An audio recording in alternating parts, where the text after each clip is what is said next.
Sure.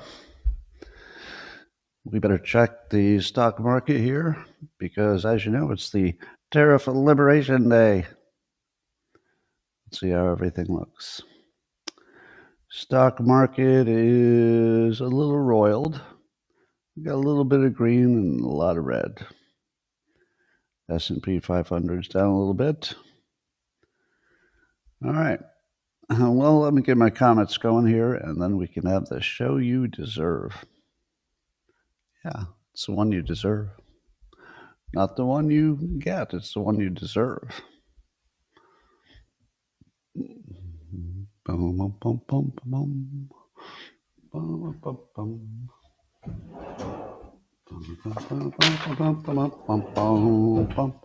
bum.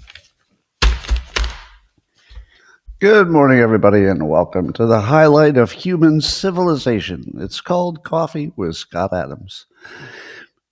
You've probably never had a better time, but if you'd like to take this experience up to levels that nobody can even understand with their tiny, shiny human brains, all you need for that is a cup or a mug or a glass, a tankard, chalice, a stein, a canteen, jug or flask, a vessel of any kind. Fill it with your favorite liquid. I like coffee.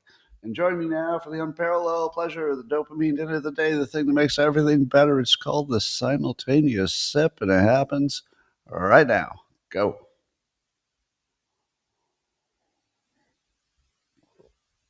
Oh, so good.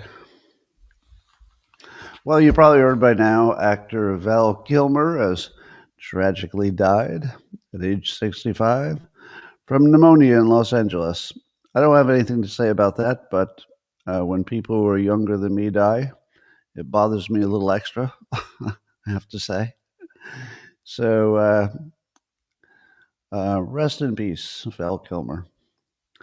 All right, shall we do some fake news? Let's look at some fake news. According to Futurism, Maggie Harrison Dupre's writing that after a single concussion, kids are 15% less likely to go to college. Does that sound like real science to you? After one concussion, kids are 15% less likely to go to college. Do you know what else could be behind that number? Could it be that smart kids get fewer head injuries? I'm just asking. If I showed you a bunch of mathletes and they were standing next to a bunch of athletes, the athletes probably are going to break their heads a little bit more often. And the mathletes are probably going to be joining the band and maybe working on working on some clubs. I hate to be all stereotypical, but I'm pretty sure that intelligence is highly correlated with protecting your head. What do you think?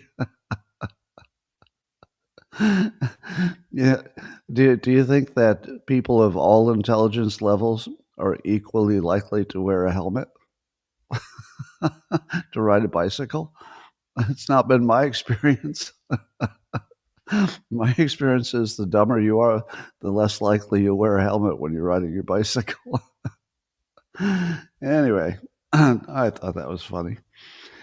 Well, the Wisconsin Supreme Court elections didn't go the way a lot of Republicans wanted it to go, so the Democrat Crawford won, which means that there will be likely some reapportionment, which means Wisconsin will subtract some Republicans and add some Democrats to the House, which means the Republicans could lose the majority in the House. Now, I don't know how close it is to guaranteeing that that will happen. How close are we to guaranteeing that we lose the majority or Republicans lose? Is it just very likely or is it guaranteed now? Because anything could happen. But let's talk about why that happened. Why the heck did that happen?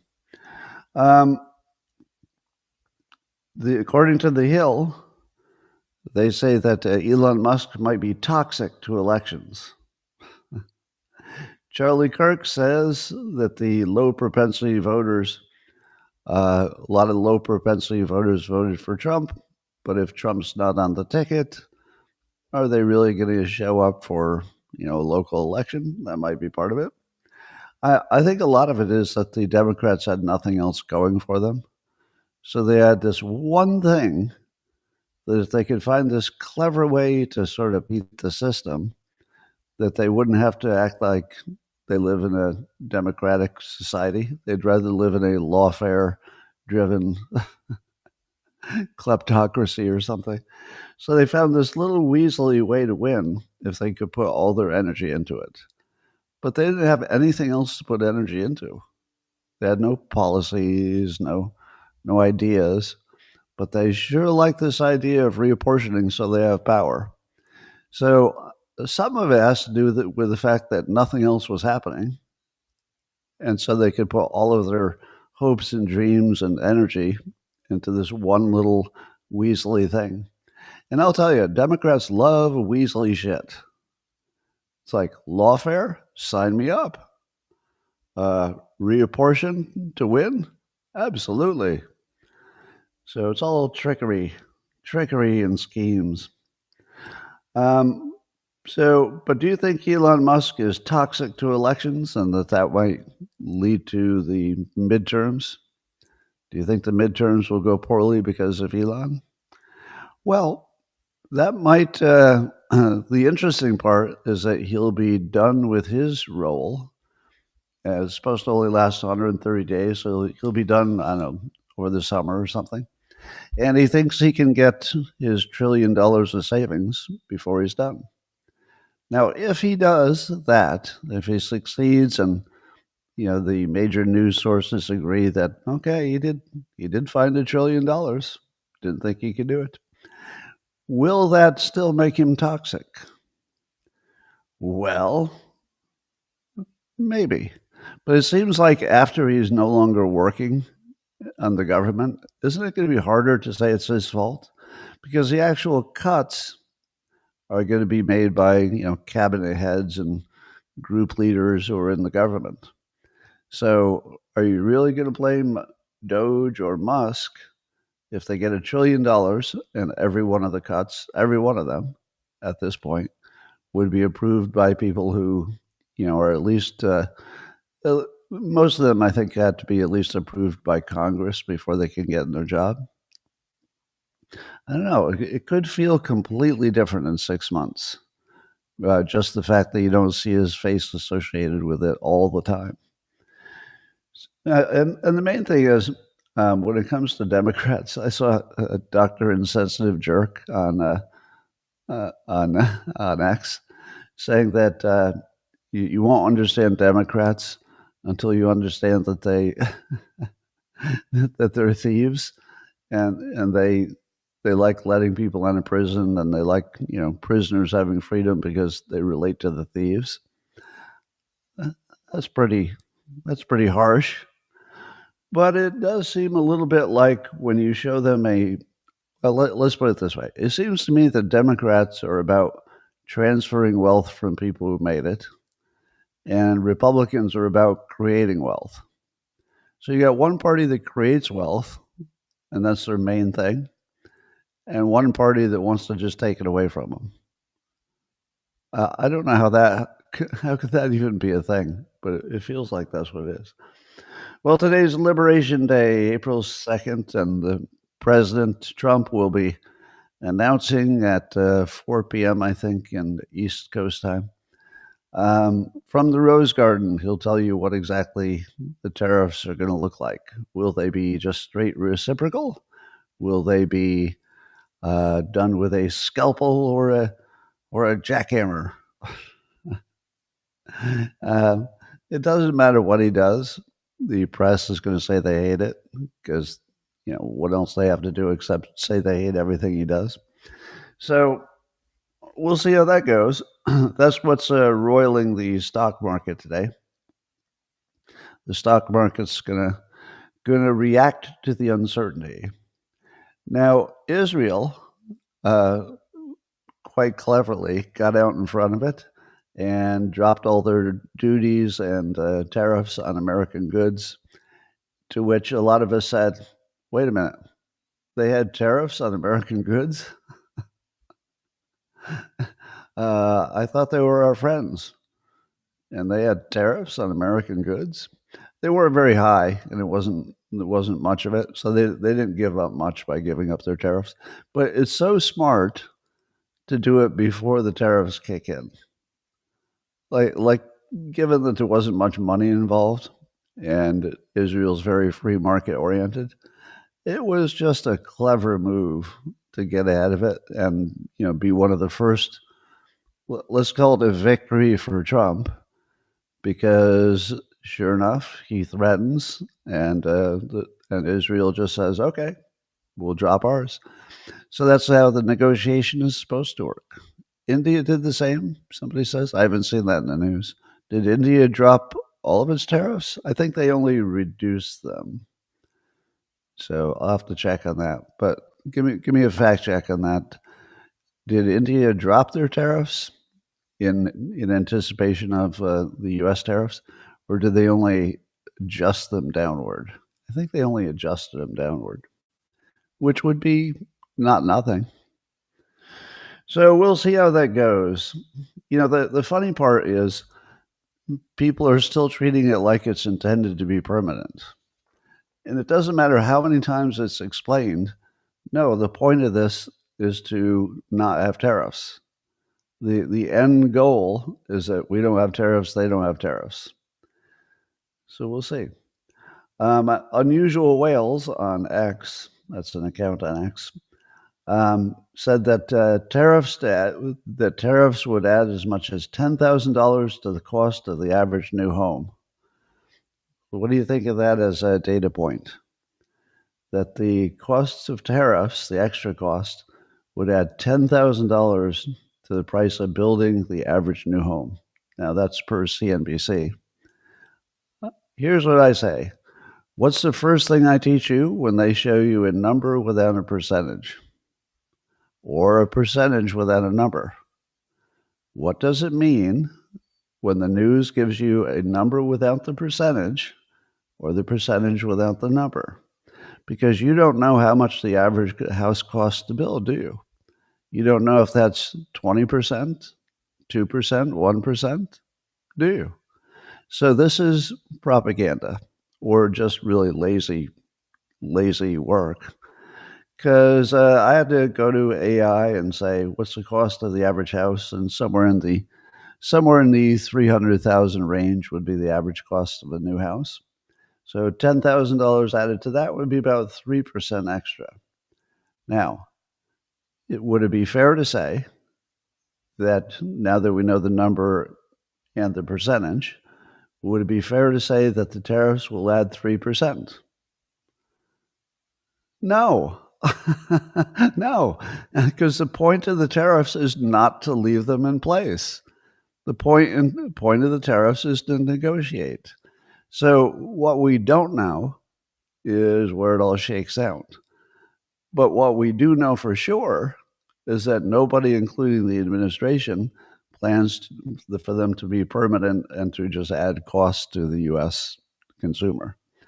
So everything about that estimate is misleading.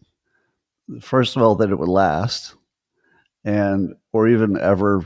It's possible it'll never even touch us because maybe things will happen so quickly. It's possible. And the other thing is it's 3%. 10,000 sounds like a lot. 3%, I don't know that you would notice it, would you? On a house? I mean, nobody wants to spend 3% more, but would you even know the difference? If I told you that the cost of a new house was 300,000 blah, blah, blah, versus the first time I ever talked to you about it, I told you it was 3% higher, it wouldn't make any difference to your decision, would it? 3%? Almost certainly no. All right. According to Mario Knopfel, and he's quoting somebody named Alec Stapp. So I guess Mario thinks this is a real number. Maybe it is. But the stat is that the U.S. is now producing 50% more oil than Saudi Arabia. Does that sound right to you? Does it sound right that the U.S. makes 50 or is producing 50% more oil than Saudi Arabia? I think I'm going to need a fact check on that one too. If it's true, it's amazing. So I guess Saudi's share of the world oil has declined steadily. And anyway, so that would U.S. is leading the world, accounting for 16% of the total global output, whereas Saudi is 11% and Russia is 12%. Now, if this is true, and it's newish, I also don't know how newish it is. But if we suddenly have created a surge in oil production, wouldn't that tell you that that would make a bigger difference to lowering prices than the tariffs might have to increasing prices? If it's true. Let's see, yeah. All right. So I'm not even sure I believe that.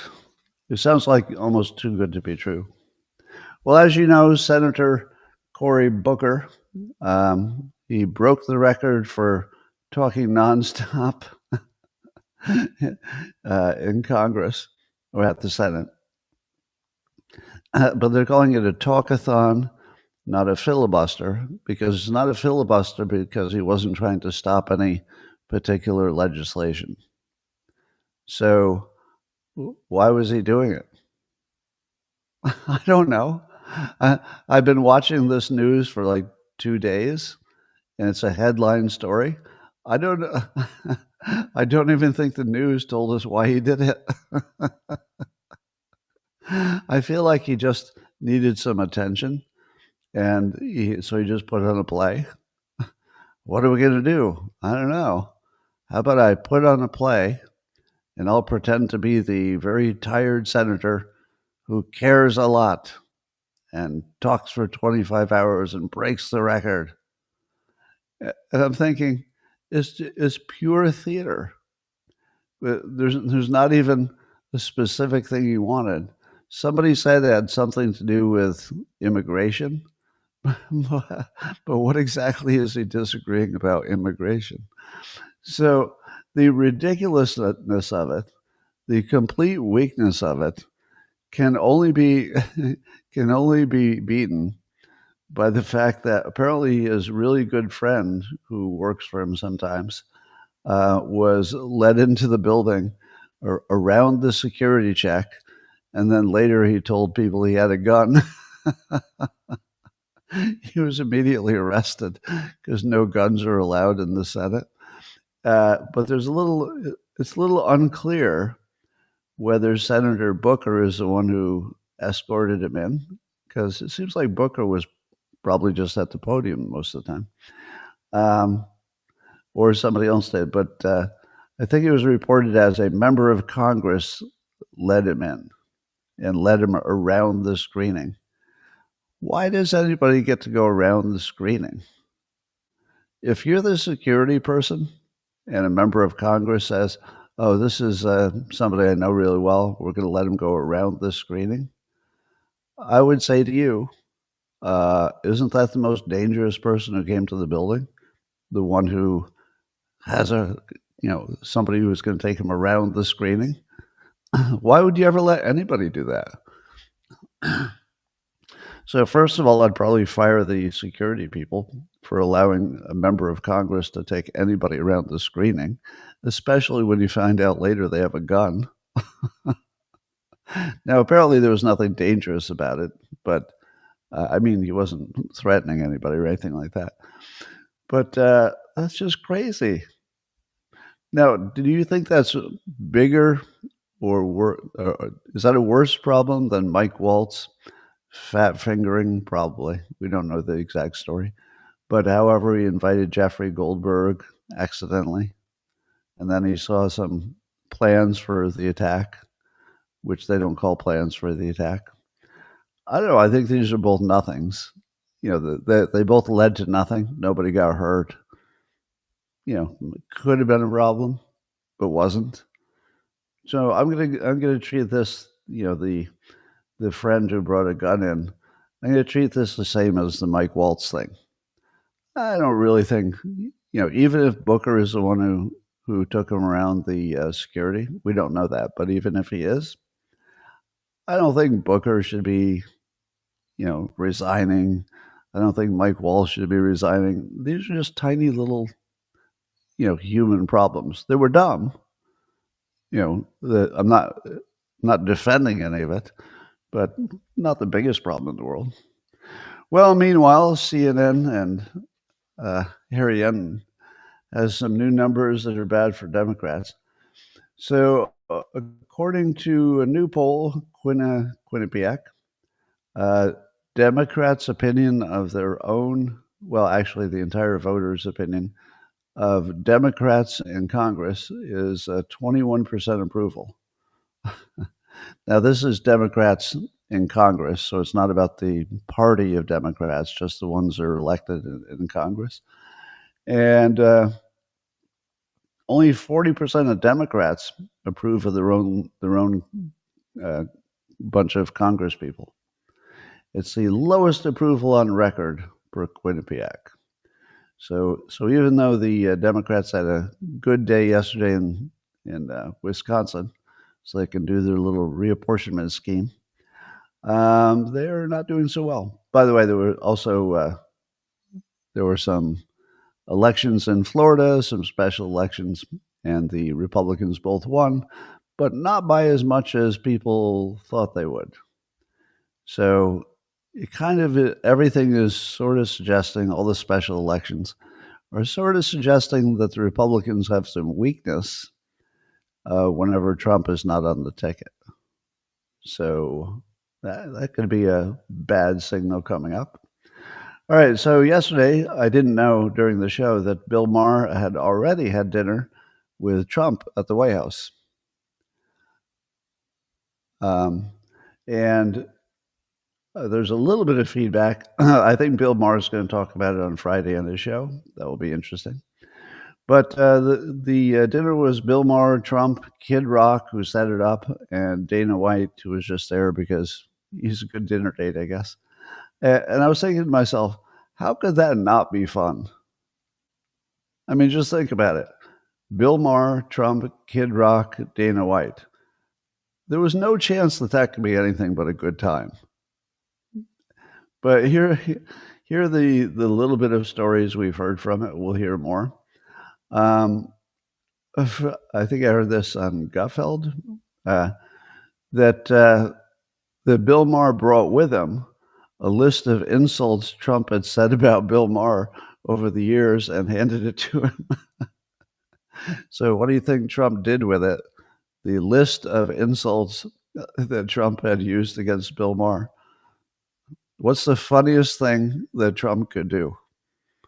He autographed it and gave it back. He signed it. Now, how much do you love that? And how disarming is that? So you're Bill Maher and you're coming in with, okay, these are all the things you said about me, which, in itself was kind of a humorous thing to do.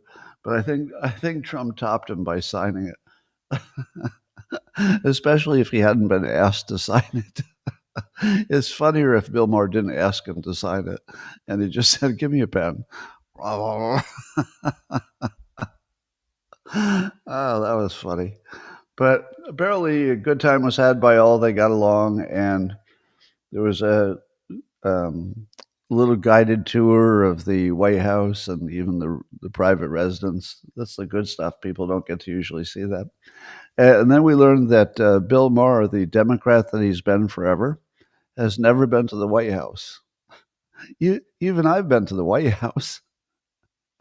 There's so many like podcasters and Republicans of all kinds who have been invited to the White House. Generally, because the president wants to, make sure you're on board and just work the crowd a little bit. But Bill Maher had never been invited. But here's the kill shot. Now, we might hear more about this, but this is what we know so far. That apparently during dinner, Trump asked Bill Maher about Maher's opinion about Iran and Israel and the Middle East. Now, what I was looking for was the kill shot. The kill shot is where Trump, who has crazy charisma, he can turn anybody in person. Like, you cannot dislike him in person. It would just be so hard. Because in person, I mean, he just glows. I had the experience. You just want to be talking to him. And he never runs out of things to say. He always gives you full attention and treats you like you're the only person in the room. But here's the kill shot. Imagine being Bill Maher, and you think of yourself as basically a well-informed political comedian. And then the most powerful and important person maybe in the world, the President of the United States, looks at you and says, "What do you think I should do about the Middle East?" And you might actually have some ideas because you've been thinking about it and you're well informed. I can tell you what happened next because I experienced it. Whatever Maher said, unless he just said a joke, which I doubt, so maybe we'll find out about that later. If he gave him any actual advice, and treated it as seriously, like, I think the only thing you can do is this or that, I guarantee you that Trump gave him his full attention, listened to him completely without interrupting, and then, maybe commented on his comments or something. Do you know what that does to a person? I had that experience where I've told you this story before. It's not really private. When Trump asked me who I thought would be his running opponent the next time he ran, because I saw him in 2018, and I said I thought it would be Kamala Harris, and then he said he thought it would be Biden, so he was right.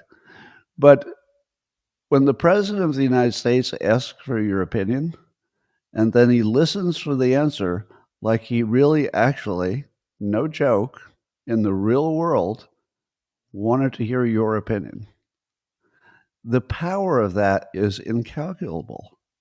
So I expect Bill Maher will try to act like nothing happened. Like there two adversaries who had a good dinner and it was fun, but it doesn't change anything about how he feels or how he's going to act or how hard he's going to be on Trump. I imagine that's the look we're going to get. But I'll tell you, that experience will change you. And that's one of the superpowers that Trump has. He can ask for your opinion, treat you like you're the only one in the room and your opinion matters, and you'll never be the same. You'll never be the same. It will just change you forever. It's like an incredible thing.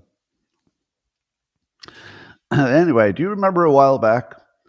It was in 2020. There was a study that went all over the internet that said that Black infants have a lower survival rate if they're cared for by white doctors. How many of you remember that? I remember it. So that would be pretty horrible, right? It's so racist if Black infants didn't do as well if they had white doctors. So guess what happened? Turns out somebody looked at the data and found out the data was maybe not so reliable, and here's why. There was a little bit of a selection bias, and this it's so bad. Science is so terrible. Here's what the selection bias was. There are more white doctors in the specialties where you go to those specialties because somebody's might die. So the white doctors were in the sort of dangerous jobs, more of them. There were more of them. So that it looked like when you went to a white doctor, you'd have bad outcomes. but you would only go to those specialists who just happen to be more staffed by white doctors if you were already in dire trouble, right? So it might be the oncologist or heart surgeon or something like that. So all it was they didn't select an equal set of black doctors and an equal set of white doctors. The white doctors were more often in specialties that involved more dangerous kinds of situations, and that's all it was. And once you corrected for that, the difference kind of went away.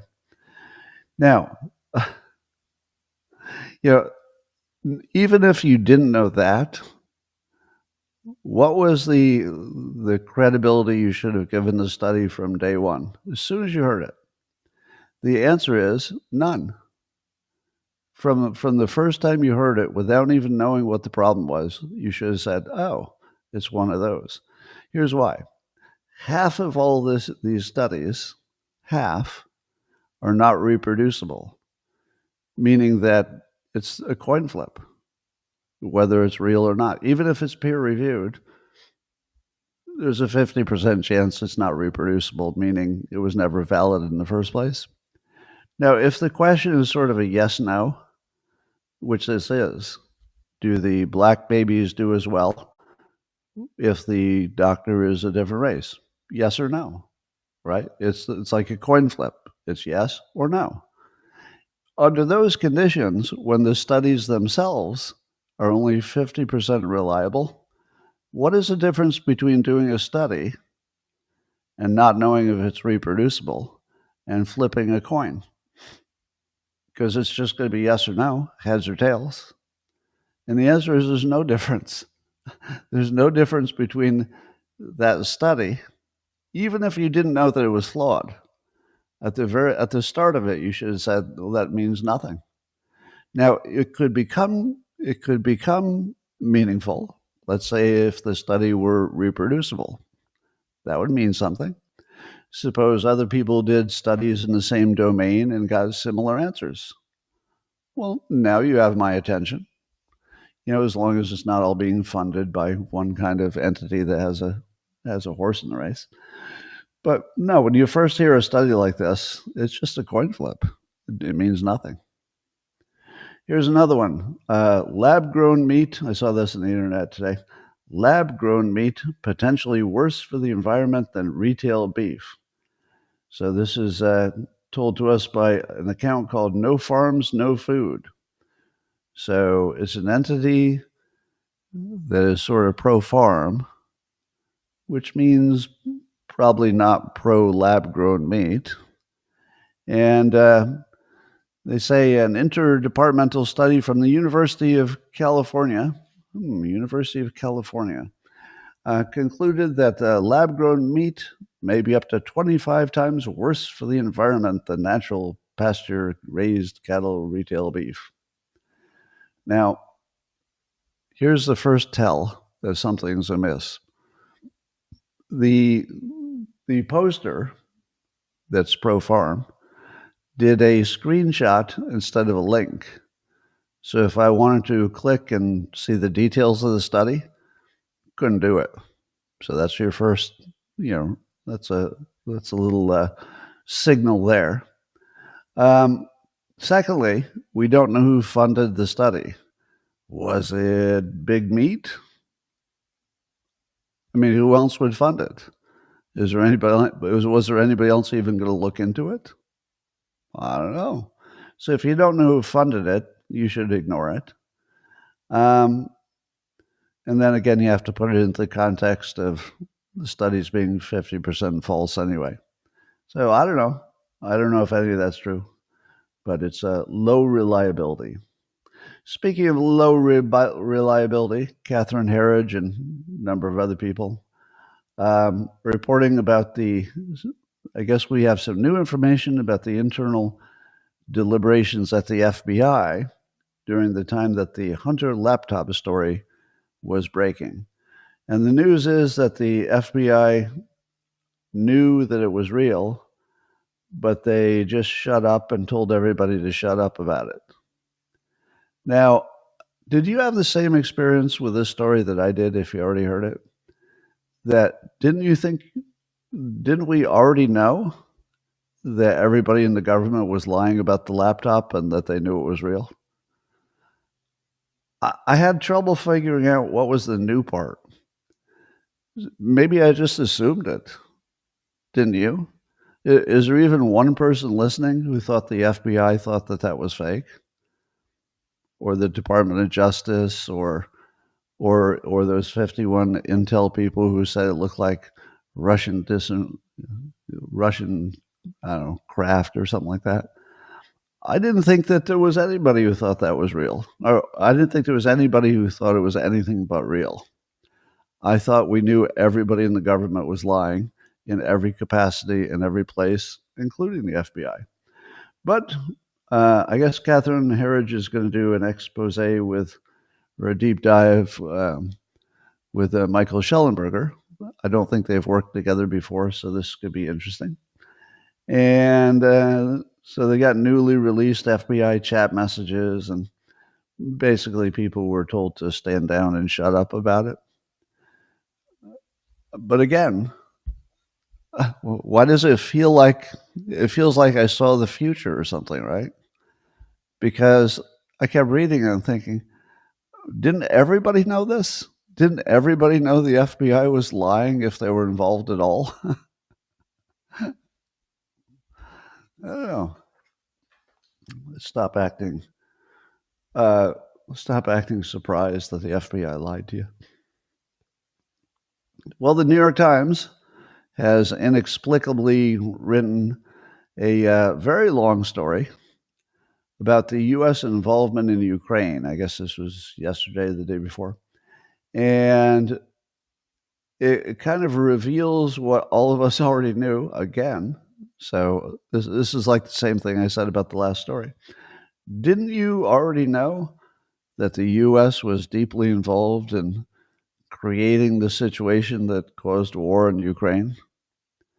But now the New York Times is revealing to us through their investigation that, yes, the U.S. was very involved. But what they were keying on here is that the targeting information was coming from U.S. people at a German military base, and that even General Milley was directly involved in planning for the Ukraine military. And there were even troops on the ground, U.S. troops on the ground in Ukraine, presumably advising, but I would think helping with targeting, and I would think helping tell people which button to push on the weapons, if they're American weapons. And so again, I asked the question, didn't we all know that? Is there anybody who was watching this who didn't know that there must have been U.S. military people sort of embedded with the Ukrainians from day one? I just thought everybody knew that. So now it's a big story in the New York Times, and people are like, what? But seriously, in the comments, didn't you all know that we had boots on the ground from day one? Because that's the way everything works. You don't have to know about Ukraine. You just have to know anything about the United States. And anything about the United States would tell you, of course, we had people pretending not to be our military who were our military. Might have been CIA, might have been just special forces or something. But they just take off their outfits, dress like Ukrainians, which I guess dress like Americans, and they're just training them. Maybe they're just training them. This is the least surprising story of all, but there's some speculation. I saw Jack Posobiec talking about it, and that the New York Times might be trying to maybe cover their own asses or get ahead of the fact that there will be more coming out, so it doesn't look like they didn't do their job. So I don't know. So apparently the U.S. has been directly involved in a war with Russia the entire time, which again, I thought everybody knew it.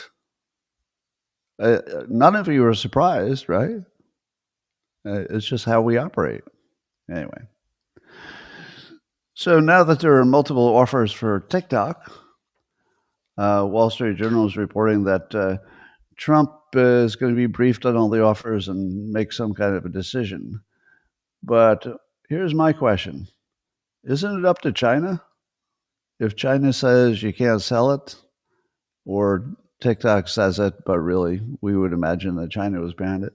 And I don't think China is going to sell it.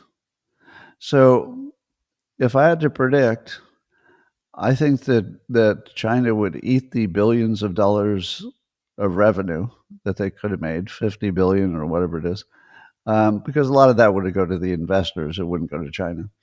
If you were China and you knew you were going to lose control of TikTok in America anyway, just America, would you sell it if you thought you had a little money involved?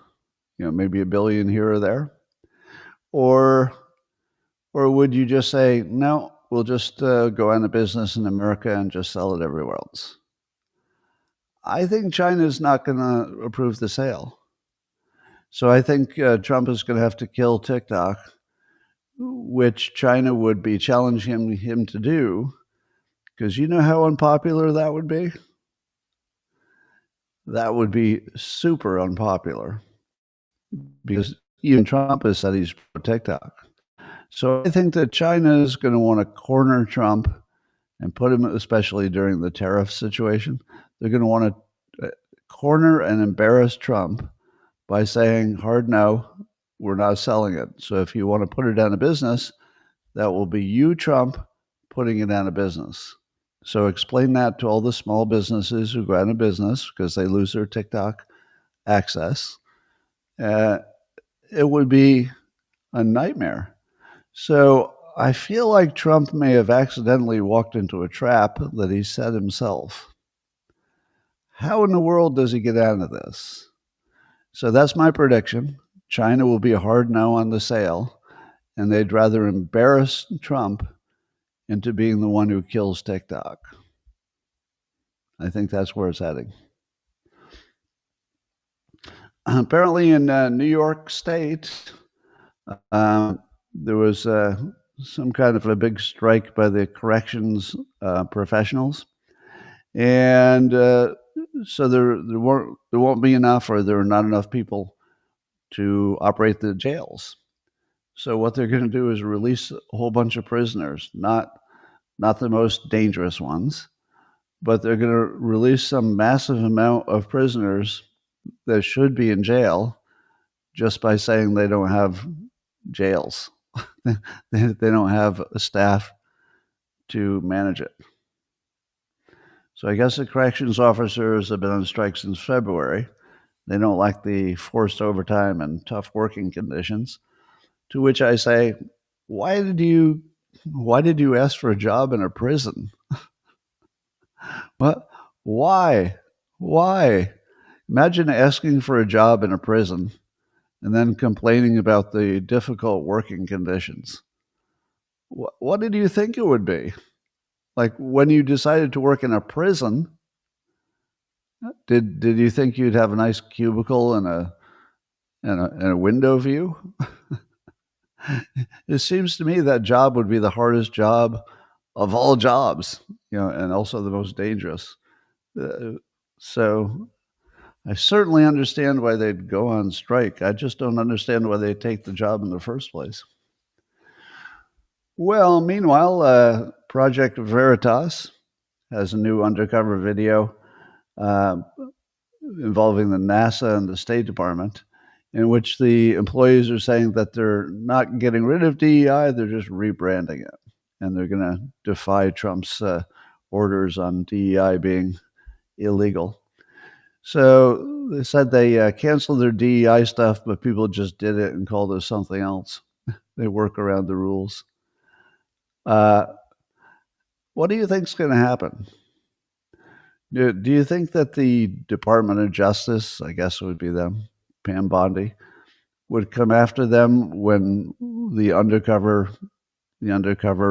investigation shows that they were just lying and they were just continuing to racially discriminate? At what point do you go to jail for it? because it's illegal. If you're doing a scheme so that you can continue illegally discriminating against white people, is there no jail for that? At what point is it jailable? Maybe is it a civil, you get sued for it, you lose your funding? What exactly is a penalty for that?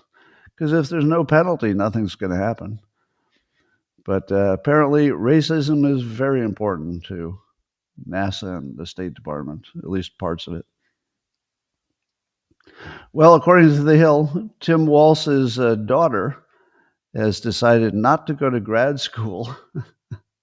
It turns out the daughter might be as dumb as Tim Walz. So listen to her reason for not going to grad school. And she announced this on TikTok, that she's not going to go to grad school because she says there's a lack of support, at least in the school that she wanted to go to, for the right to protest at higher education institutions. She said, I applied for one school. I kind of had my heart set on it. I'm not going to name the institution, but given the recent events, I'm not going to give my money, go into debt for, or support institutions that do not support students and the right to protest and speak out for their communities. So that's why she's not going to graduate school? So she's destroyed her own career because she thinks she doesn't have free speech on a college campus? I'm not entirely sure this was about free speech, was it? I thought it was about gross anti-Semitism. Was anybody complaining about free speech? Because I don't know that free speech protects you from a level of anti-Semitism that pretty much guarantees there's going to be violence attached. I don't know. Tim Walz's daughter, I don't think you made a good decision there. Well, let's check in with the Department of Imaginary Concerns. As you know, Democrats have a lot of drama and a lot of imaginary concerns. So we're going to check in on those. Imaginary concern number one, Elon Musk is not elected. That is an imaginary concern. Now, it's true. He's not elected. You know what else is true? There are only two people in the executive branch who are elected. Just two. But I haven't given you the percentage yet. Remember, number within a percentage is misleading. But there are about 2.4 million federal government workers. I think those are just within the president's domain. So of the millions, let's just say a few million, of the millions of workers, only two of them are elected. The rest are appointed, or in some cases, Congress had to agree. But the vast majority of people who work for the executive base, the vast majority, like 99.99999%, are all unelected. So the unelected claim is both true, but it belongs in the domain of the imaginary concerns. We'll put that with things that could have happened but didn't. Anyway, here's another one. There's a Yale professor who said, I think this was on MSNBC, they were interviewing a Yale professor who's going to leave the United States for Canada because he fears that Trump is implementing fascism, and he wants to, highlight it, make a point. So he's a professor of fascism. So he's a scholarly expert on fascism. Now, what happens if you're a scholarly expert on fascism? Do you notice a lot of it? Yes, you do.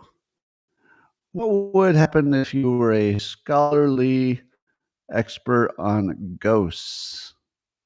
Would you see more ghosts than other people? Yes, you would. Suppose you were a scholarly expert on narcissists. Do you think you'd see more of them than other people? Yes, you would. you'd see them everywhere. So whatever you're the scholarly expert on, you're just going to sort of be primed to see it everywhere. But what examples do you think are there? Because you've been hearing it too, right? Trump's a fascist, Trump's a fascist. What exactly are the examples? So I went to Grok to find out what Trump is doing specifically that his critics would call fascism. And here's what Grok told me fits under that category of fascism. And what I want you to look for is this the sort of thing that looks like confirmation bias? Meaning, if you were the Yale fascism scholar expert, you could interpret all of this as fascism. But if you were not fucking crazy, you could interpret it as just ordinary stuff. All right. So the first indication that Trump is a fascist is his America First policy.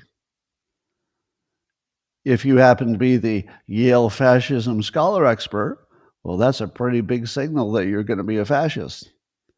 If you were a normal person who's not batshit crazy, you'd say, oh, you mean like every country does? Is there a country that doesn't put themselves first? Well, maybe Great Britain, maybe France, and a little bit of Germany at the point. But don't you think that countries in general should manage their own situation first, with an eye to the fact that they have to work productively with other countries? So, taking care of America first and doing things like making sure that our tariff situation is at least reciprocal, is that what makes a fascist? Only if that's how you're primed. If you're not primed to see it, it just looks like ordinary, the most obvious ordinary thing that the president has the country in mind first. Here's another one. Trump pardoned the January Sixers, which would suggest that he is, in support of violent insurrectionists. But that's just a media narrative. It's not true. What's true is it was a protest. It's not true they were insurrectionists. So if you believe they were insurrectionists and he pardoned them, well, I could see how you might think, oh, that's a little too far. But if you happen to know that the media and the Democrats cooked up this horrific scheme to hunt and jail Republicans, then you would say, oh, well, this is just justice. What part of justice is fascism? And has not Trump also pardoned over time a lot of other people who were not a bunch of white Republicans? He has. So looking at pardons, because pardons are always sketchy. Every president who does pardons does at least a few that you say, what? So pardons, I think that's a crazy standard. How about strict immigration policies? Again, this is from Grok, trying to give you examples of how Trump is a fascist, or his critics would say it. Grok is not saying it. Strict immigration policies, that's just common sense. That's literally just protecting your country from what? Criminal Venezuelan gangs and degradation of the workforce in the United States, or at least the pay for it. How in the world is that fascist to not let other people come in and take your stuff? Then Grok says Trump has he has a rhetoric that talks about toughness. It's like, break those heads, and we might involve the military to do this. But that's just talk, and it's just how it gets reframed. If you said to yourself, that's just how he talks, it means nothing. If you say to yourself, well, that's the only people who talk like that are fascists because you're the Yale fascism scholar expert, well, then suddenly it looks like something. But it's so thin. Then about Trump makes attacks on the media. So this is on Grok's list of why Trump's critics call him a fascist. Attacks on the media. Well, if you thought that the media was fair and honest, then attacking it would look a little fascist. And do you think that the Yale fascism scholar expert believes that CNN and MSNBC, he was actually appearing on MSNBC. He was appearing on MSNBC and didn't notice that the entire media landscape is so biased that attacking it is just common sense, because they're, in many cases, just completely lying. And there are plenty of examples where the media just ran schemes, that they ran plays against Trump, and they knew they were doing it. We know they knew they were doing it. So attacking the media makes sense if the media is worthy of attack. And boy, are they. And then Grok says that on Twitter, Trump allegedly praised Hitler. Okay, I don't need to tell you that never happened. But there it is. That's what Grok says. No, that never happened. And then they're saying that Trump made racist stereotypes of prosecutors. Did he? I think the racist stereotype, if he did anything, was that there's a coincidence to the type of people who were coming after him, which we all noticed, which is not a racist stereotype. It's more a complaining about people being racist against him.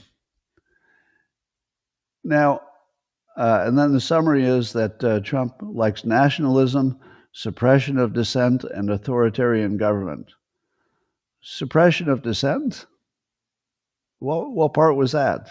Attacking the media? The media are liars. It's suppression of misinformation, maybe, by arguing back.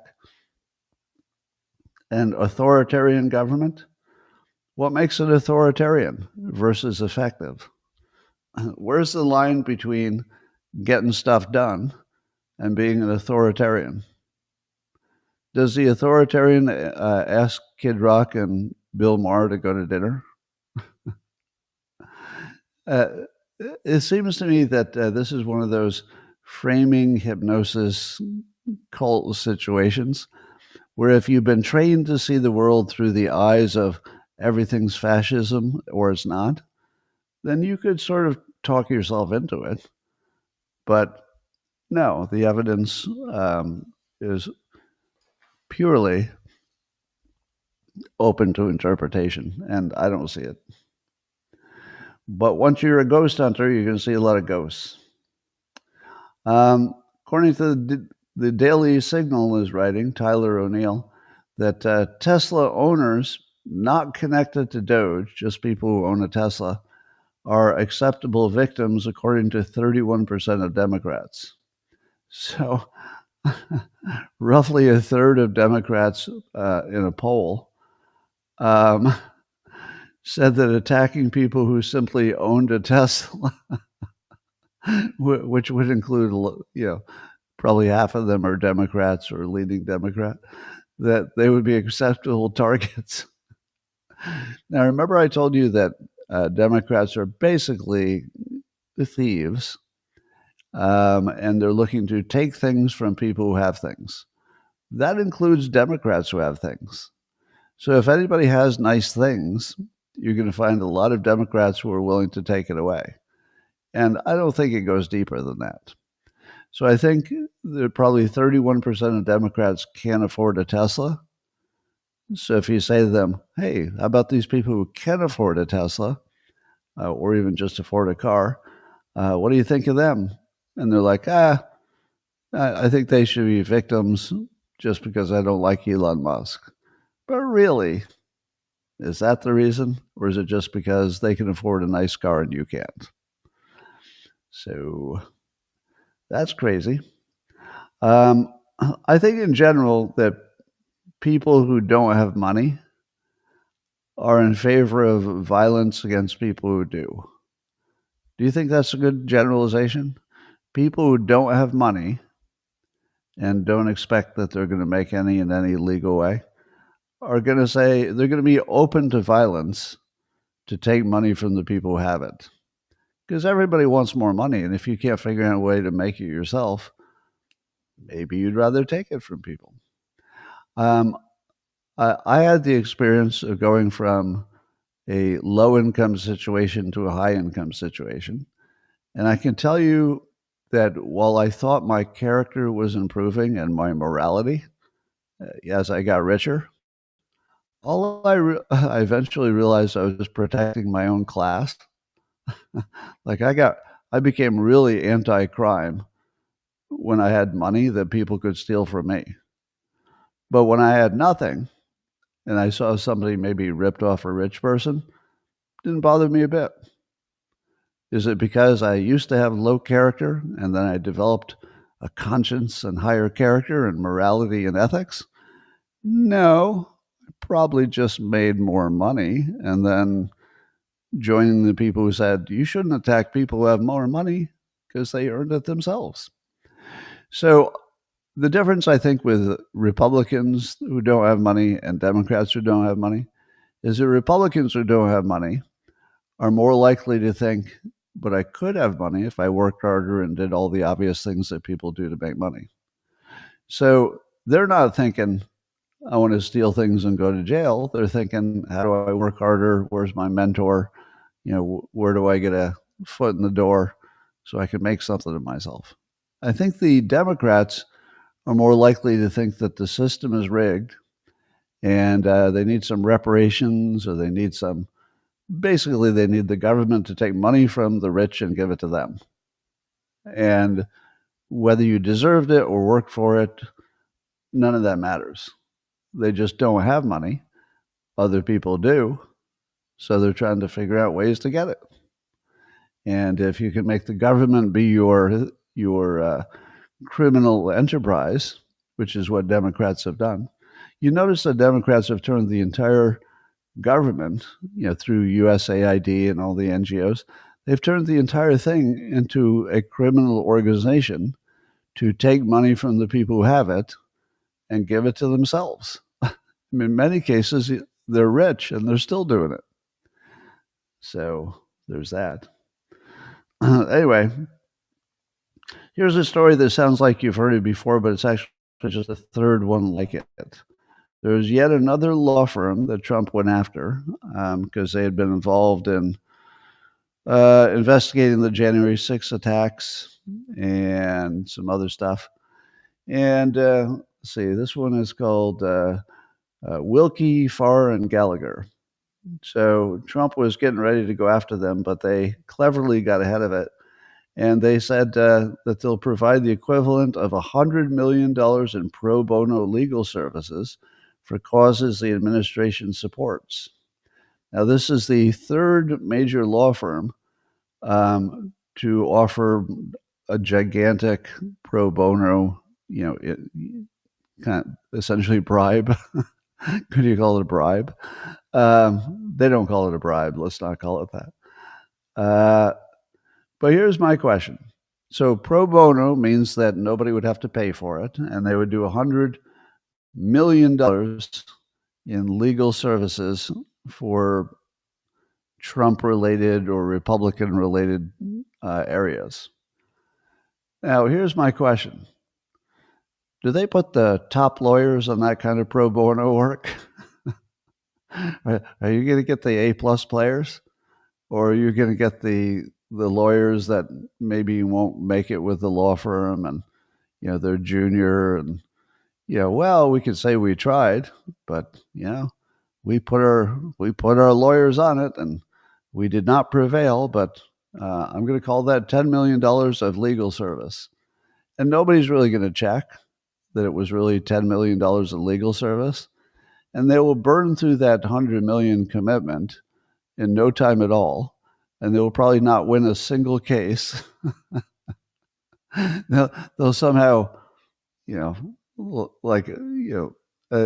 seems to me that the odds of them giving the A team to the pro bono work for the other side is really low, really low.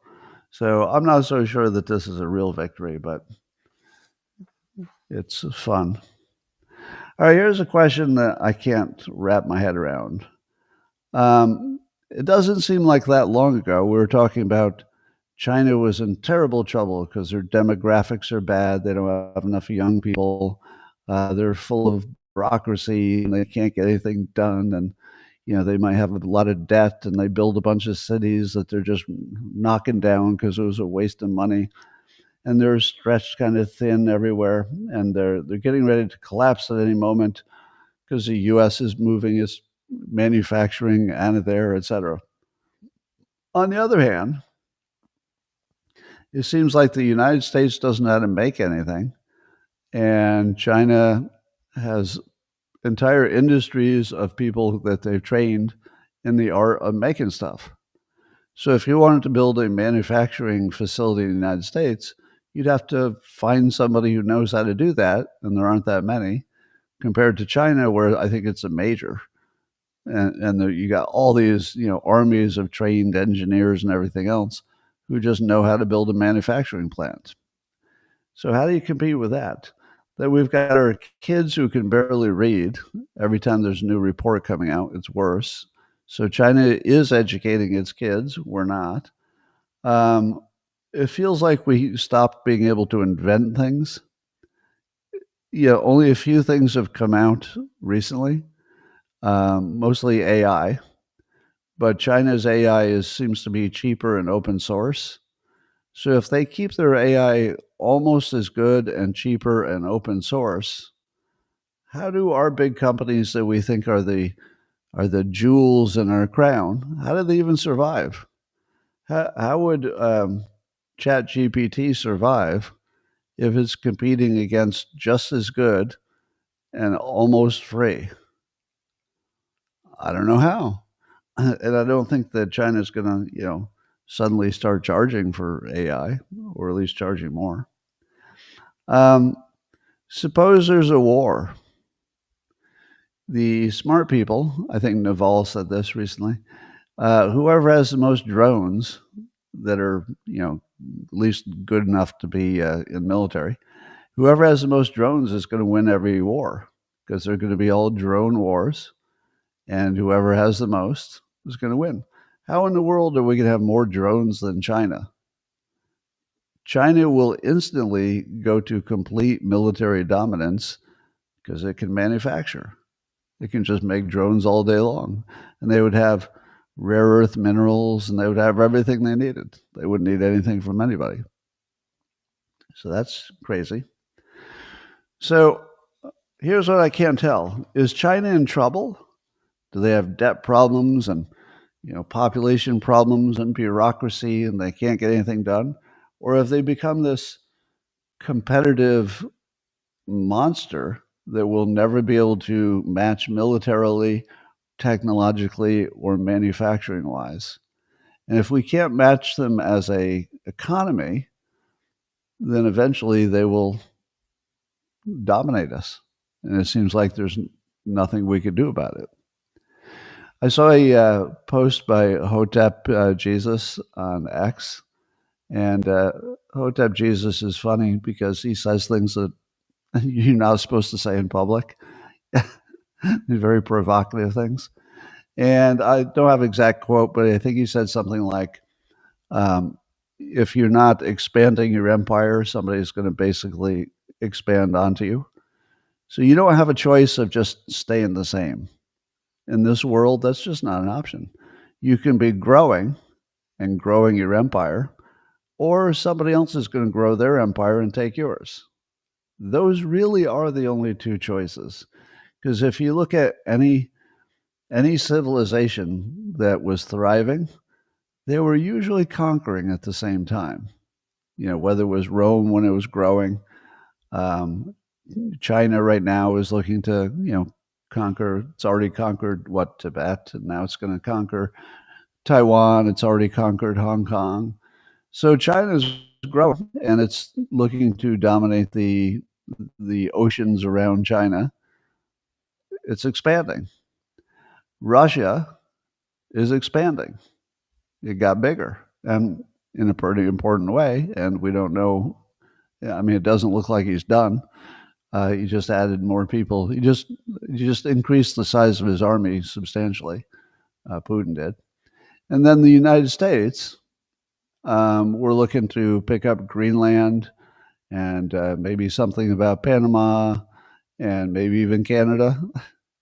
So when you see Trump uh, overtly trying to expand, don't feel like that's a risk to the United States. Think about it in terms of there are only two ways that big countries can go. They can keep expanding or they die. Somebody else expands onto them. So, maybe Europe is the only place that's operating the opposite, and it looks like they're doomed, right? So I don't see anybody in Europe who's trying to expand their country. Instead, they're looking to give it away through mass migration. So you should be able to predict that Europe is doomed and that the US, Russia, and China are still expansionist countries. And we might, come to blows with each other. I think we'd be smart enough to avoid world wars, but those are three healthy competitive situations if we don't go broke from debt. Anyway, Russia says it won't accept a U.S. ceasefire proposal because it doesn't give them what they want, which is no NATO in Ukraine and something else, some kind of security guarantee. No, what is it? What are they saying? They want to, I don't know, consolidate the land that they've already gotten and make sure that there's no NATO and blah, blah. So, but I'm going to go further. I don't think that Putin's going to say yes to any deal. So I hate to predict this because I would have, well, I did. I predicted that Trump could wrap up the Ukraine war fairly quickly because I thought to myself, well, he's just going to say there's an obvious deal to be made. Russia keeps what it already got. Ukraine doesn't join NATO. But as it's shaping up, I think I'm going to bet against any kind of a peace deal. I wouldn't bet that we'll necessarily stay supporting Ukraine, which maybe isn't the worst thing that could happen. So I'm going to say that there's not going to be a Ukraine peace deal. And I don't think Putin wants it. I don't think Zelensky wants it. I don't think the European Union wants it. But the U.S. wants it. So I think we'll just bow out. I think maybe we might sell weapons to people who want to buy them. But I think Europe's going to have to cash the check.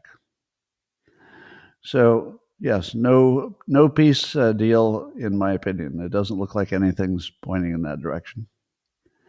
According to Tech Explorer, there's this new EV battery breakthrough that you could charge 500% faster, even in sub-zero weather. University of Michigan engineers have it. And apparently it's working so well that it's already being commercialized. So we might see that. If battery-driven cars didn't have the cold weather problem, and you could also charge them 500% faster, that's a big deal. Now, I will tell you that I do see a battery breakthrough story every single day, but they all start sounding the same, so I stopped reporting on all of them. But the battery stuff is really interesting. It's really interesting. All right, here's on Andrew Huberman's show, Huberman Lab. He had an expert on who said that if a mom has diabetes, the risk of an autistic child doubles. And if the mom has obesity, the risk of having an autistic child doubles. And if the mom has diabetes and obesity, which often go together, it would quadruple the risk of the autistic child. Now, I don't know if I'm fully believing that yet, because that would fall into the somebody did a study, but I don't know. But first of all, it doesn't match any of my anecdotal experience, because every time I think of somebody who had a um, who had an autistic kid, I don't really think of them as being overweight. And I don't know that they had diabetes. So I haven't really seen it. It's not like something I've noticed or anything like that. So I'm a little skeptical of this one. But um, if it's true, it might be at least part of the puzzle of why there's so much of it lately. And it wouldn't surprise me if diabetes and obesity, created a whole bunch of, health problems that you didn't see coming. So that part sort of makes sense. But I don't know if I'm quite buying into that it might be a big part of the answer. I don't know. I'm a little skeptical. But it could be that there are multiple reasons, and they're all environmental and or health, and it'll be hard to untangle it. Meanwhile, according to HR Dive, Emily Shumway is writing that the judge says that IBM must face a discrimination claim from the white male worker who believes that he was fired because he was white so that the bosses could make room for their diversity goals. And here, let me just read this part. The plaintiff alleged that IBM's CEO set specific percentage targets for the racial and gender composition of IBM's workforce. Now, I know that's true because I've seen video of the CEO saying exactly that. And then IBM implemented a system of financial incentives to reward executives who work to achieve those targets, the DEI targets, according to the lawsuit. Now, and the IBM CEO suggested that executives who did not make progress on getting that diversity they wanted could be penalized or be fired or have their pay reduced. Now, this is the goal versus system problem. As a goal, a little extra diversity might be just positive as a goal. But you have to develop a system to make it happen. The system that he developed, IBM's CEO, guarantees that there would be massive discrimination against white people. Why? Follow the money. He created a massive financial interest in discriminating against white people and trying to make it look like it didn't happen. So suddenly this guy who had been getting good reviews suddenly gets put on a performance, improvement plan, which is sort of the last thing they do before they fire you, so that they would have some paperwork, allegedly. They would have some paperwork that would support the firing the white guy. Because every time you fired a white guy and replaced him with a non-white guy, you would make more money. Or to put it the other way, the more successful you were discriminating against your white workforce, the less risk there would be that you would get fired, which is all about money too. So how in the world does the CEO of IBM not understand how money is an incentive? And he didn't realize that people would massively break the law as soon as money was involved, because they could pretend they weren't doing it. It wouldn't be hard to pretend, right? No, Carl was doing a inexplicably bad job. Autism Capital is saying that Mexican President Claudia Sheinbaum says she will not impose reciprocal tariffs on the U.S. I'll need to know more about that. But today is going to be fascinating. So if the stock market turns green today, and it might, it would be because a few countries, it wouldn't take many, decided to play ball with Russia. Play ball with the tariff situation and just be reasonable and come up with something that makes sense. So maybe that's what Mexico is doing. Maybe that's what Israel did, although they didn't have much tariffs. So we'll keep an eye on that. I think there is a real good chance that the stock market will end up in positive territory by the end of the day. All it takes is a little bit of a trend that countries are looking to avoid the economic war and make something work. It wouldn't take much, maybe 2 or 3 countries, and stock market's going to love it. So we'll see. Oh, but I think Trump's announcement will be after the market closes. I'm not sure. Yeah, so we'll see. All right. So IBM's got to figure that out. Elon Musk is getting a lot of attention for saying, he posted on X, as I mentioned several years ago, it increasingly appears that humanity is a biological bootloader for digital superintelligence. Now, of course, he's 100% right. It's just an analogy. It's not like you have to buy into the analogy. But here's what I think. The reason that Elon Musk says we need to be an interplanetary species is that if you stayed on Earth, eventually you would be destroyed by a meteor or the sun burns out or something. So the only way humans can survive is if they're interplanetary. And even that seems like a risk because, Mars might get destroyed before the United States and before we find a third planet, because it's not like there's a bunch of other planets. But suppose there was some kind of gigantic risk to all life on Earth. Would that risk be equal to the AI? Could you launch a rocket that just takes the best AIs and puts them on there and has solar panels and the AI just lives forever as a digital entity that's super intelligence? So it could be that you need the biological entities, we humans, for a brief period of time just to get super intelligence going, which could last forever, potentially. Could last through suns burning out and everything else, whereas the biological parts are unlikely to survive as easily for millions of years anyway. I think you're fine this week. I don't know. I agree with his statement, but people are taking it wrong. They're taking it as if he's saying that AI is more important than human beings, which is exactly the opposite of anything that Elon Musk ever said or believed. Wait, the stock market's already up? Is that true? Oh, I'll be damned. The stock market's up already.